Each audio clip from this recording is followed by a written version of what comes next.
오늘 말씀은 요한복음 3장 말씀입니다.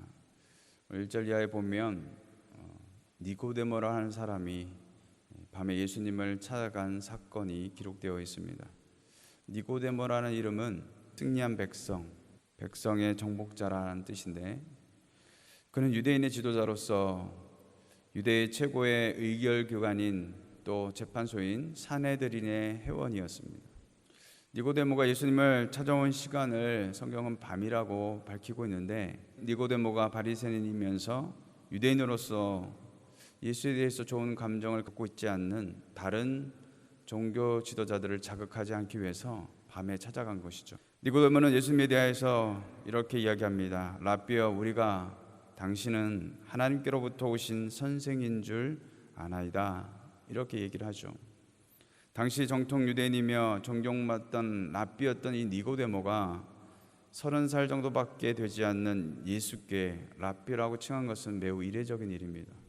왜냐하면 당시 유대에서 랍비가 되려면 랍비로서의 정규 규정을 마쳐야 하고 나이도 40세가 넘어야 했기 때문에 그렇습니다. 그런데 예수님은 어느 것 하나에도 해당되지 않으신다라는 것이죠. 그럼에도 불구하고 니고데모가 예수를 랍비라고 부른 것은 그가 마음이 열려 있고 적어도 경건한 사람인 것을 우리가 알 수 있는 것이죠. 적어도 니고데모는 그동안 자신이 여러 채널을 통해서 예수님이 어떤 사람인가, 어떤 분이신가를 아마 정보를 수집하고 알아보았을 것입니다. 그래서 그는 예수님을 찾아가서 도대체 이분이 어떤 분이신가를 알기를 원했던 것이죠. 그러면서 그는 생각하기를, 이분은 분명 하나님께로부터 오신 선생인 것이 분명하다는 것을 알았던 것이죠. 당신이 하늘로부터 오신 분이 아니시면 이런 표적을 행할 수가 없습니다라고 그렇게 말하고 있는 것입니다. 그는 중생의 원리를 이해하지 못하는 영적인 무지 상태에 있었고, 예수님에 대하여서도 하늘로부터 오신 특별한 분으로 이해하긴 하였어도 그분 안에 내재된 신성을 보지 못했으며 그분이 메시아라는 것을 그는 발견하지 못했다는 것이죠. 만일 그가 예수의 실체를 정확히 알았다면 예수님의 진정한 추종자가 되어서 밤에만 오는 것이 아니라 그 대낮에도 아마 예수님을 따르려 하지 않았겠냐라는 것입니다. 사랑하는 성도 여러분, 아무리 성경 지식이 많아도 그 진리를 깨닫지 못하고 구원의 주님을 만나거나 발견하지 못한다면 신앙이라는 것은 오늘 본문의 니고데모처럼 나의 만족을 위한 종교 생활에 불과한 것을 우리는 기억해야 합니다. 그런 니고데모가 본문에서 주님을 찾아온 이유가 무엇일까요? 거듭나지 못한 자가 느끼는 이 영적인 갈급함 때문이다라는 것이죠. 무슨 말인가 하면 적어도 내 심령이 메말라 있는지, 메마른 지 오래되어서 그 심령이 쩍쩍 갈라지고 있는지, 어떤 상태에 있는지를 볼 수 있어야 한다는 것이죠. 이런 상태임을 알았다면 니고데모처럼 주님 앞에 적극적으로 나가서 주 앞에 간구할 수 있는 저와 여러분 되시기를 주님의 이름으로 축원을 드리겠습니다. 바로 그러한 메마른 심령 가운데 하나님께서는 놀라운 은혜로 채워주실 줄로 믿습니다. 예수님은 누구보다도 니고데모의 이 영적 갈증을 잘 아시고 니고데모를 향해서 이렇게 말씀하십니다.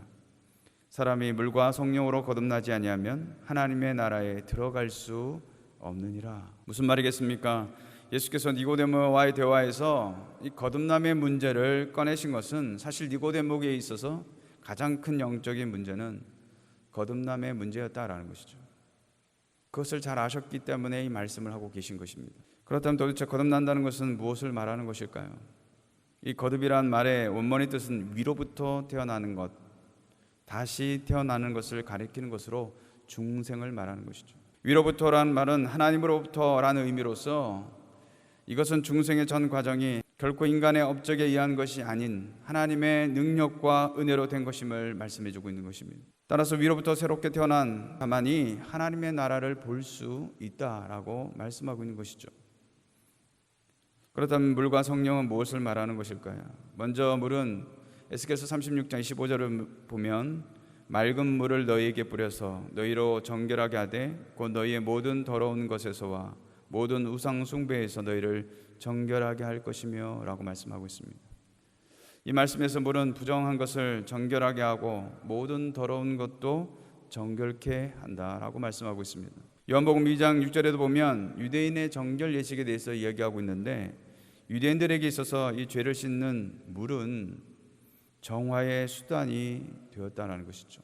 사도행전 2장에도 보면 오순절에 베드로가 행한 설교에서 너희가 회개하여 각각 예수 그리스도의 이름으로 세례를 받고 죄 사함을 얻으라. 그리하면 성령을 선물로 받으리니. 사도 바울도 중생의 씻음과 성령의 새롭게 하심으로 라고 말씀하고 있어요. 따라서 이 세례는 예수님을 믿는 믿음 위에서 행해져야 했다는 것이죠. 그저 의식만으로 아무런 의미가 없었다는 것입니다. 이것이 언제 가능해지겠습니까? 마치 삭개오처럼 주님을 인격적으로 만나게 될 때에 나의 옛사람은 죽고 예수 안에서 새로운 삶으로 살기로 결단하고 변화된 역사가 나타나게 되는 줄로 믿습니다.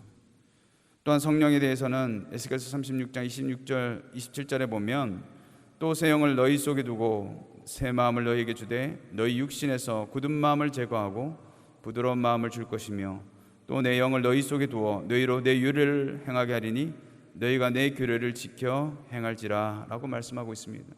영은 하나님을 전적으로 따르게 하도록 마음을 변화시키는 원동력이 된다라는 것이죠.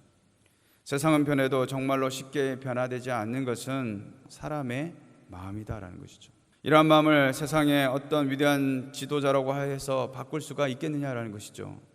그러나 성령은 굳어진 마음을 제거하고 부드러운 마음을 주며 말씀과 상관없이 살아가며 하나님을 대적하던 그 인생이 이제는 하나님의 말씀 앞에 순종하는 삶으로 바꾸는 능력이 있는 줄로 믿습니다.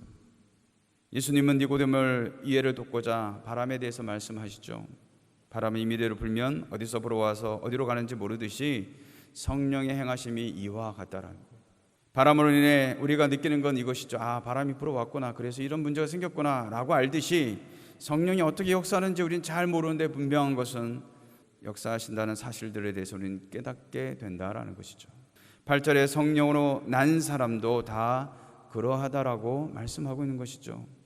니고데모에게는 이러한 영적인 지식이 없기에 주님은 예수 그리스도를 믿는 자에게 영생 얻음을 말씀하시며 믿음의 자리로 초청하고 계신 것이죠. 사랑하는 성도 여러분, 저와 여러분 하늘의 더욱 신령한 은혜를 사모하시기를 주님의 이름으로 축원드리겠습니다.